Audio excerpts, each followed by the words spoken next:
All right, guys, I am back, a 49er reporter here with a couple of things. Looks like we just had our first joint practice with Denver today.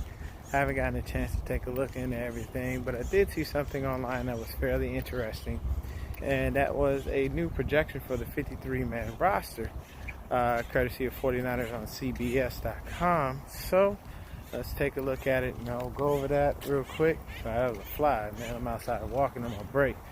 So I'll go over that real quick and let you guys know exactly what's going on. This thing is not going to give up on me.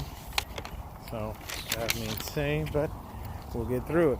So quarterback, and I looked at theirs, but I'm going to give you what I think is better because this is going to make sense, and I'm pretty sure most of you guys are going to agree with me on this. So quarterback, we got Jimmy and Nick.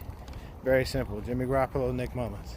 Running back, we've got Tevin Coleman, Matt Breida, Raheem Mostert, Juice, and that's pretty much it. That's all we're going to need. I know everybody likes Brandon Wiles and they like Austin Walter, but to be honest with you, these guys are just guys taking up spots to be able to get out there and kind of help us out for the time being because we don't want anybody getting injured or getting hurt. And McKinnon most likely is probably going to wind up on IR if he can't get himself healthy by week 1. To be honest with you, it's nothing against the guy. I say cut McKinnon. He came here. He hasn't done anything. He got injured last year. He can't get back healthy. There's really no reason to keep the guy. So moving on rapidly, I say cut McKinnon and cut our losses. We already paid him pretty much all the money we owe him any damn way. Next up, wide receivers, we got Dante, we got Debo, Jalen, Keys, Richie James Jr., KB. So Trent Taylor was supposed to be ready. He was looking great in training camp. He wound up getting hurt. So with him going down, they're probably going to put him on IR as well, and we'll have an open spot. I don't believe Jordan Matthews is going to make the team. As long as Richie James shows up in these next 3 games, he shows up and shows out, he'll be able to make the squad. And I think that KB will be able to do the same thing as long as he shows up and shows out. Richie had a couple of drops. KB had a really big drop where everybody has been killing him about it. I feel like he should have caught that ball too. And one of the things is look the ball in, catch the ball, then turn and go. Don't turn and go before you do those first 2 things I just said because you won't ever catch the ball. So next up on the list, tight end, we got George Kittle and Ross Dwelley.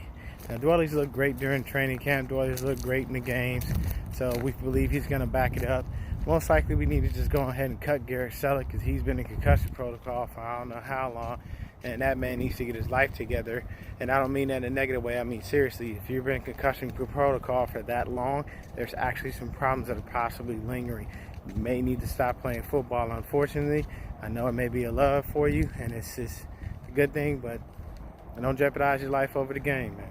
So next up, the O-line, we got our bookends, Joe Staley and Mike McGlinchey. Then we got Reston Witchburg. We got Laken Tomlinson. We got Ben Garland, Sam Young, the guy we just signed because we wound up losing the other right tackle that we were supposed to have as a backup. And we got Daniel Brunskill. So the thing is, we've had some injuries among the offensive line, and that's where I'm scared. Our bookends, I'm not really worried about.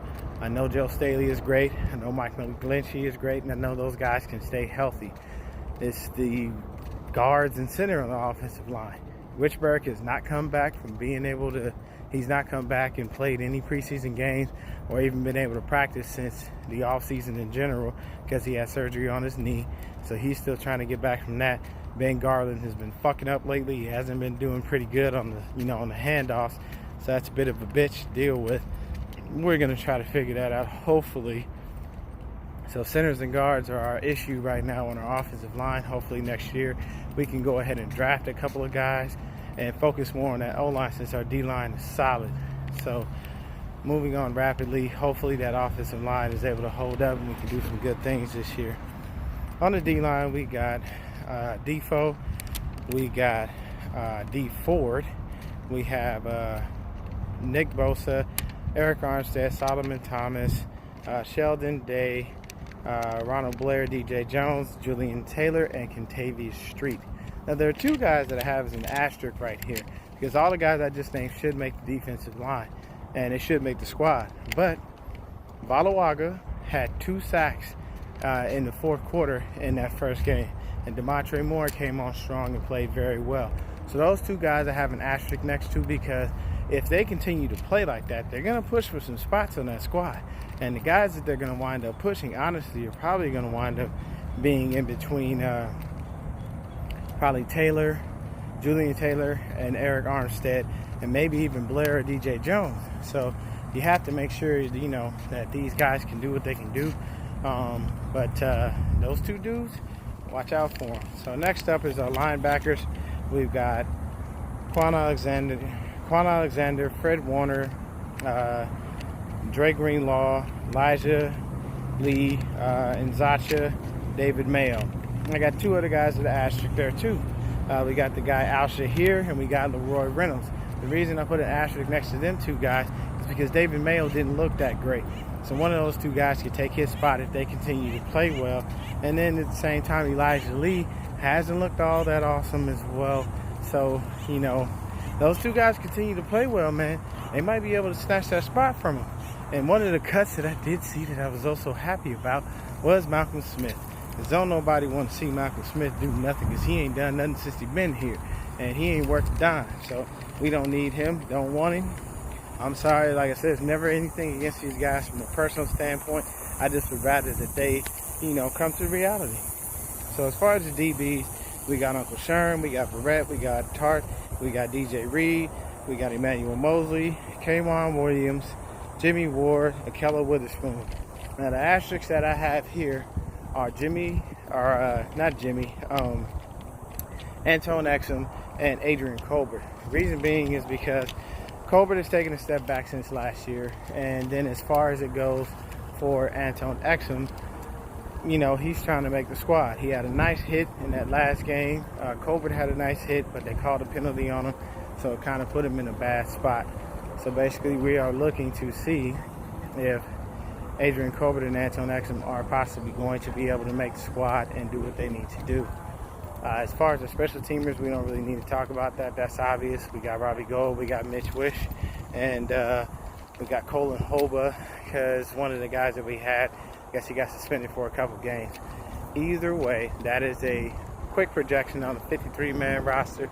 Let me know what y'all think. Hit that like and subscribe button if you like what you see and you like what you hear. I'll be back with a little bit more throughout the day, possibly a couple of other videos, and I'll be in my actual 49er attire. Y'all stay blessed, y'all stay 49er faithful, and I'm out.